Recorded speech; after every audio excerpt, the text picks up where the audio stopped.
परिचय। शर्मिला, जैसा कि हम पहले ही चर्चा कर चुके हैं कि स्थल पर उगने वाले पादप निम्न में विभाजित हैं: थैलोफाइटा, ब्रायोफाइटा, ट्रैकियोफाइटा। क्या तुम्हें पता है ट्रैकियोफाइटा में संवहनी पादप शामिल होते हैं?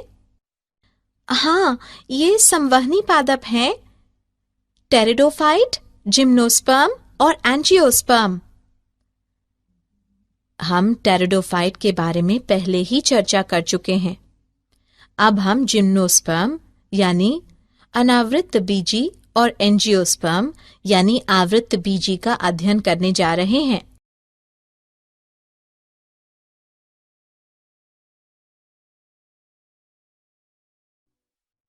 उद्देश्य: इस पाठ के अंत में आप निम्न करने में सक्षम हो जाएंगे: जिम्नोस्पर्म की मुख्य विशेषताएं जानना, जिम्नोस्पर्म में जनन, जिम्नोस्पर्म के विभिन्न प्रभागों का अध्ययन यानी साइकेडोफाइटा, गिंकगोफाइटा, जिनेटोफाइटा और कोनीफेरोफाइटा।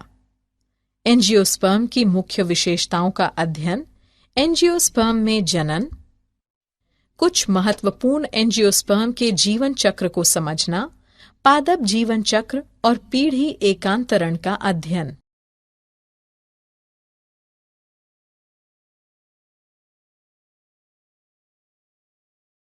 जिम्नोस्पर्म।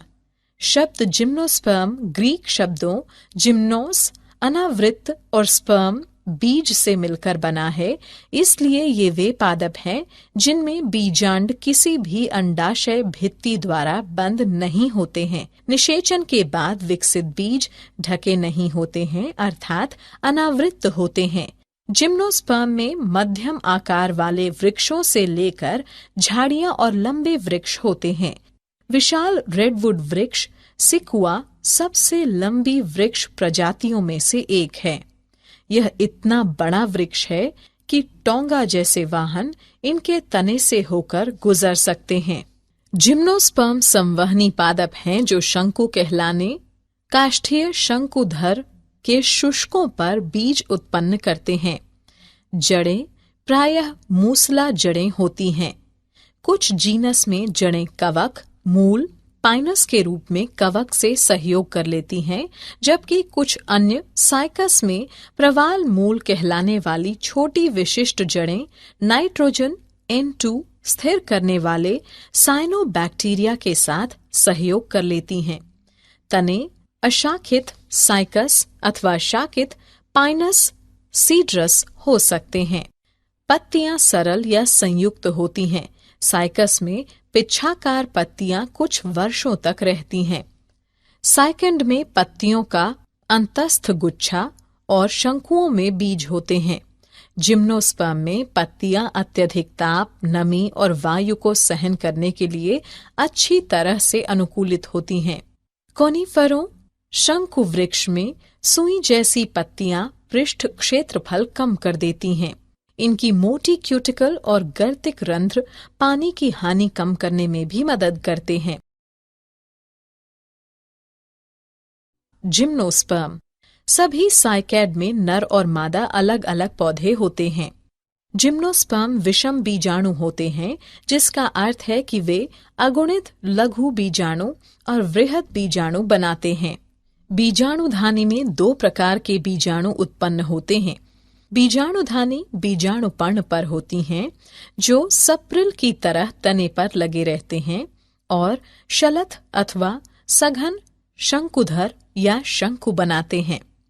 शंकु पर लघु बीजाणुपर्ण और लघु बीजाणुधानी होती हैं, जिन्हें लघु बीजाणुधानिक या नर शंकु कहते हैं। लघु बीजाणु बहुत ही न्यूनीकृत नर युग्मकोद्भिद में विकसित होते हैं। न्यूनीकृत युग्मकोद्भिद परागकण कहलाता है। परागकण लघु बीजाणुधानी के भीतर विकसित होते हैं। जिस शंकु पर बीजांड या गुरु बीजाणुधानी के साथ गुरु बीजाणुपर्ण होते हैं, उन्हें गुरु बीजाणुधानी या मादा शंकु कहते हैं। नर या मादा शंकु या शंकुधर एक ही वृक्ष पर पाइनस या अलग अलग वृक्षों साइकस, पर स्थित हो सकते हैं।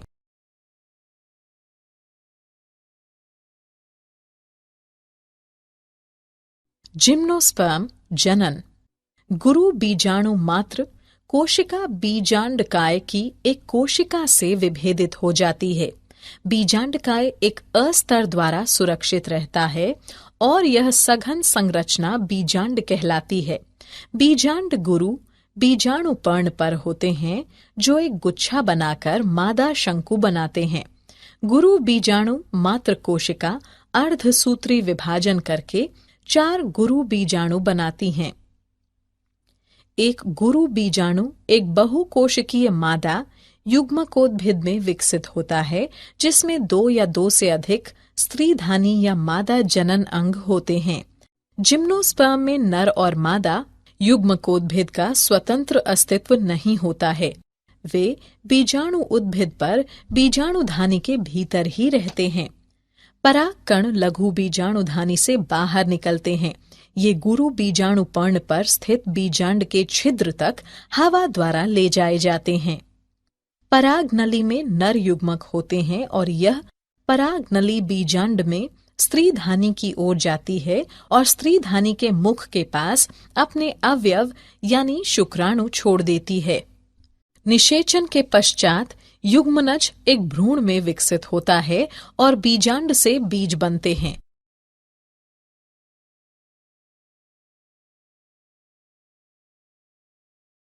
साइकेडोफाइटा। जिम्नोस्पर्म के 4 प्रभाग होते हैं। Cycadophyta, cycas, गिंकोफाइटा, ginkgo, जिनीटोफाइटा, ephedra, कोनिफेरोफाइटा, Pinus.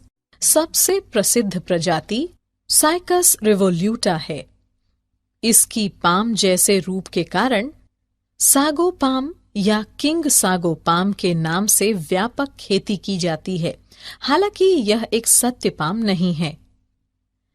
जातिगत नाम ग्रीक शब्द कोइकास से लिया गया है, जिसका अर्थ है एक प्रकार का पाम।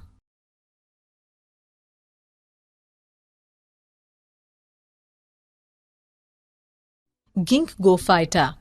प्रभाग गिंकगोफाइटा में केवल एक जीवित प्रजाति गिंकगो बायलोबा आती है।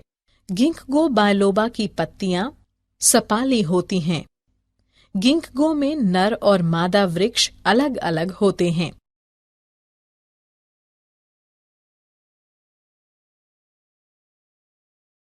जिनिटोफाइटा। प्रभाग जिनिटोफाइटा में 3 वंश आते हैं।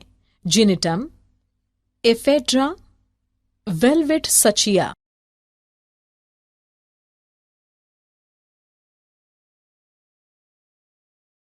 कोनिफेरोफाइटा। कोनिफेरोफाइटा जिम्नोस्पर्म का सबसे बड़ा और अधिक विविधता वाला प्रभाग है। अधिकतर कोनिफर्स सदाबहार होते हैं। इनमें वर्ष भर पत्तियां लगी रहती हैं। बहुत कम पर्णपाती होते हैं।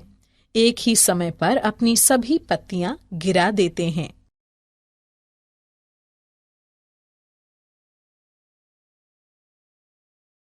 एंजियोस्पर्म आवृत्त बीजी।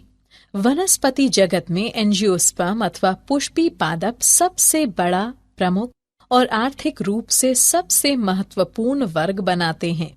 इनमें वृक्ष, झाड़ियां, लताएं और शाक आते हैं, जो लगभग सभी प्रकार के वातावरण के लिए अनुकूलित हैं। ये मुख्य रूप से स्थलीय पादप हैं, लेकिन कुछ जलोद्भिद जैसे हाइड्रिला, वाटर लिली आदि गौण रूप से जल में और जोस्टेरा, ईलग्रास जैसे समुद्री जल में भी पाए जाते हैं। अनेक एंजियोस्पर्म मरुद्भिद होते हैं, जैसे कि नागफनी।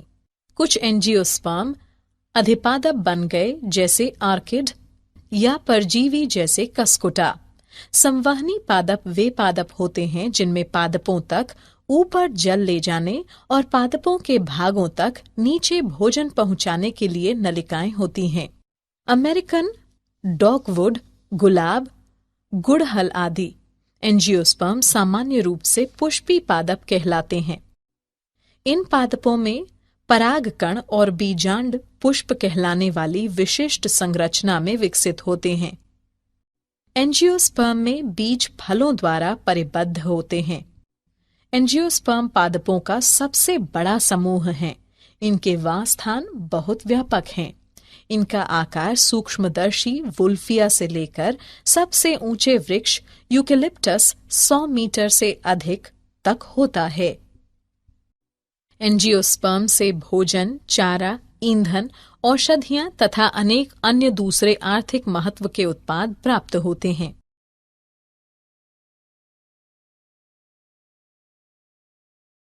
एंजियोस्पर्म जनन। एंजियोस्पर्म को 2 वर्गों में बांटा गया है। द्विबीजपत्री पौधों के बीजों में 2 बीजपत्र, जबकि एक बीजपत्री में केवल एक बीजपत्र होता है।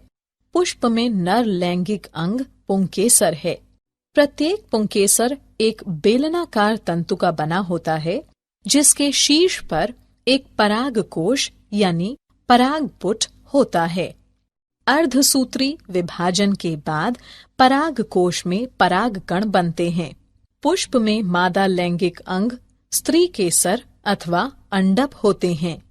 स्त्री केसर में अंडाशय होता है, जिसके अंदर एक या एक से अधिक बीजांड होते हैं। बीजांड के अंदर बहुत ही न्यूनीकृत मादा युग्मकोद्भिद होता है, जिसे भ्रूण कोश कहते हैं। भ्रूण कोश भी अर्धसूत्री विभाजन द्वारा बनता है। इसलिए भ्रूण कोश की प्रत्येक कोशिका अगुणित होती है। प्रत्येक भ्रूण कोश में 3 कोशिकीय अंड समुच्चय, 1 अंड कोशिका और 2 सहायक कोशिकाएं, 3 प्रतिव्यासांत कोशिकाएं तथा 2 ध्रुवीय केंद्रक होते हैं। ध्रुवीय केंद्रक अंततः आपस में जुड़कर द्विगुणित द्वितीयक केंद्रक बनाती हैं। परागकण परागकोश से निकलने के बाद हवा या विभिन्न अन्य एजेंसियों द्वारा स्त्री केसर के वर्तिकाग्र पर स्थानांतरित कर दिए जाते हैं। यह परागगण कहलाता है। परागकण वर्तिकाग्र पर अंकुरित होते हैं और जिसके परिणाम स्वरूप परागनली बनती है। परागनली वर्तिकाग्र तथा वर्तिका के ऊतकों के बीच से होती हुई बीजांड तक पहुंचती है। परागनली भ्रूण कोश में प्रवेश करती है, जहां 2 नर युग्मक मुक्त होते हैं। इनमें से एक नर युग्मक अंड कोशिका के साथ संलयन करके एक युग्मनज यानी युग्मक संलयन बनाती है। दूसरा नर युग्मक द्विगुणित द्वितीयक केंद्रक के साथ संलयन करके त्रिगुणित प्राथमिक भ्रूण पोष केंद्रक बनाती है। 2 संलयन के कारण यह घटना द्विनिषेचन कहलाती है। यह एंजियोस्पर्म का अद्वितीय गुण है। युग्मनज 1 या 2 बीजपत्र के साथ एक भ्रूण में विकसित हो जाता है और प्राथमिक भ्रूण पोष केंद्रक भ्रूण पोष में विकसित हो जाता है, जो विकसित हो रहे भ्रूण को पोषण प्रदान करता है। सहायक कोशिकाएं और प्रतिव्यासांत निषेचन के बाद लुप्त हो जाती हैं। इस घटना के दौरान बीजांड बीज में विकसित हो जाते हैं और अंडाशय फल में विकसित हो जाते हैं।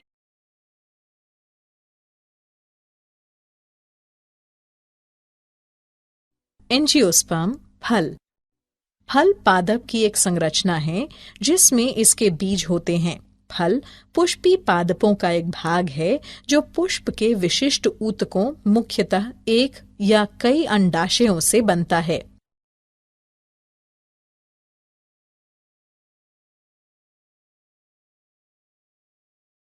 एंजियोस्पर्म बीज और बीज प्रकीर्णन।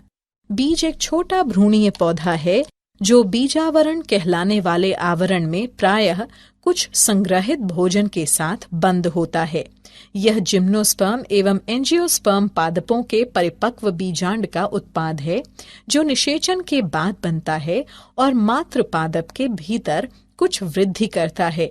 जनक पादप से दूर बीजों का संचलन या परिवहन बीज प्रकीर्णन है।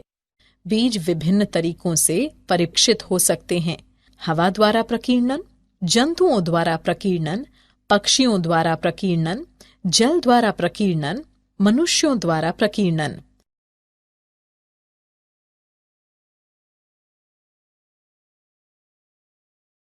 पादप जीवन चक्र। पीढ़ी एकांतरण। पादपों की दोनों अगुणित और द्विगुणित कोशिकाएं सूत्री विभाजन यानी माइटोसिस द्वारा विभक्त हो सकती हैं। इसके कारण विभिन्न पादपकाय अगुणित तथा द्विगुणित बनते हैं। अगुणित पादपकाय सूत्री विभाजन द्वारा युग्मक बनाते हैं जो युग्मकोद्भिद होता है। निषेचन के पश्चात युग्मनज भी सूत्री विभाजन द्वारा विभक्त होकर एक द्विगुणित स्पेरोफाइट या बीजाणुद्भदी पादपकाय बनाता है। अर्धसूत्री विभाजन द्वारा इस पादपकाय में अगुणित बीजाणु बनते हैं। बदले में ये सूत्री विभाजन द्वारा पुनः अगुणित पादपकाय बनाते हैं।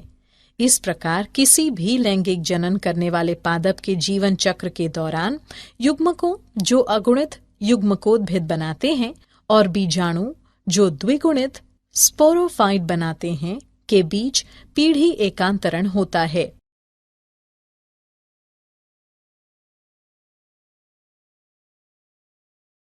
पीढ़ी एकांतरण अगुणितक जीवन चक्र। विभिन्न पादप समूहों में अलग अलग पीढ़ी एकांतरण पैटर्न पाया जाता है। अगुणितक जीवन चक्र में बीजाणु उद्भिद संतति में केवल एक कोशिकीय युग्मनज होता है। उसमें कोई मुक्त जीवी स्पोरोफाइट नहीं होता है। युग्मनज में मियोसिस विभाजन होता है जिससे अगुणित बीजाणु बनते हैं। अगुणित बीजाणु में माइटोसिस विभाजन द्वारा युग्मकोद्भिद बनता है। ऐसे पादपों में प्रभावी प्रकाश संश्लेषी अवस्था मुक्तजीवी युग्मकोद्भिद होती है। उदाहरण वॉलवॉक्स, स्पायरोगायरा और क्लेमाइडोमोनास की कुछ स्पीशीज में इस प्रकार का पैटर्न होता है।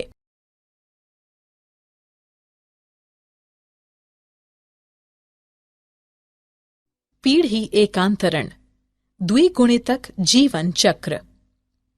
दूसरी तरफ एक और प्रकार है जिसमें द्विगुणित बीजाणुद्भिद पादप की प्रभावी प्रकाश संश्लेषी मुक्त प्रावस्था है। यह बहुकोशिकीय मृतजीवी या स्वपोषी मुक्त लेकिन अल्पायु अगुणित युग्मकोद्भिद के साथ एकांतरण करता है। उदाहरण कुछ शैवाल जैसे एक्टोकाप्रस, पॉलीसाइफोनिया, कैल्प और फाइकस अगुणितक द्विगुणितक हैं।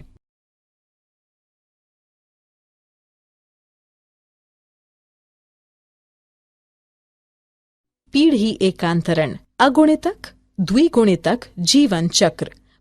प्रभावी मुक्त प्रकाश संश्लेषी थैलसाभ अथवा सीधी अवस्था अगुणितक युग्मकोद्भिद में होती है और यह जुड़े रहने और पोषण के लिए पूर्ण अथवा आंशिक रूप से युग्मकोद्भिद पर निर्भर अल्पजीवी बहुकोशिकीय बीजाणुद्भिद के साथ एकांतरण करता है। युग्मोद्भिद प्रवस्था एक कोशिकीय से लेकर कुछ कोशिकीय अगुणित होती है। उदाहरण सभी बीज वाले पौधे अर्थात जिम्नोस्पर्म और एंजियोस्पर्म में यह पैटर्न होता है।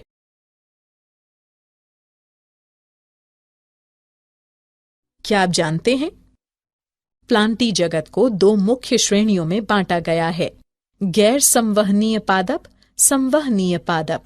गैर संवहनीय पादपों में जल संवाही कोशिकाएं जाइलम नहीं होती हैं। इसका केवल एक प्रभाग ब्रायोफाइटा मांस तथा लिवरवर्ट है।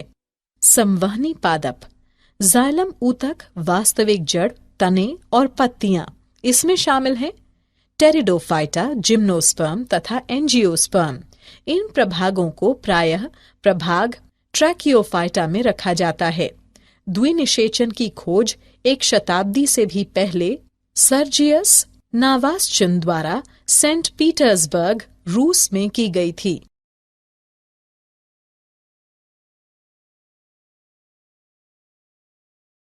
सारांश। आइए हमने जो कुछ सीखा है उसे संक्षेप में दोहराएं। जिम्नोस्पर्म वे पादप हैं जिनमें बीजांड अंडाशय भित्ति से ढका नहीं होता है। निषेचन के बाद बीज अनावृत रहते हैं और इसलिए ये पादप अनावृत बीजी पादप कहलाते हैं। जिम्नोस्पर्म लघु बीजाणु और गुरु बीजाणु उत्पन्न करते हैं जो लघु बीजाणुधानी और गुरु बीजाणुधानी में बनते हैं। ये धानियां बीजाणु पर्ण में होती हैं। पराग कोश में अर्धसूत्री विभाजन के पश्चात पराग कण नर युग्मकोदिभद बनते हैं। स्त्री केसर में एक अंडाशय होता है जिसमें बहुत से बीजांड होते हैं। बीजांड में मादा युग्मकोदिभद या भ्रूण कोश होता है जिसमें अंड कोशिका होती है। पराग नली भ्रूण कोश में प्रवेश करती है जहां दो नर युग्मकों को छोड़ देती है। एक नर युग्मक अंड कोशिका यानी युग्मक संलयन के साथ और दूसरा द्विगुणित द्वितीयक केंद्रक त्रिसंलयन के साथ संलयन करता है।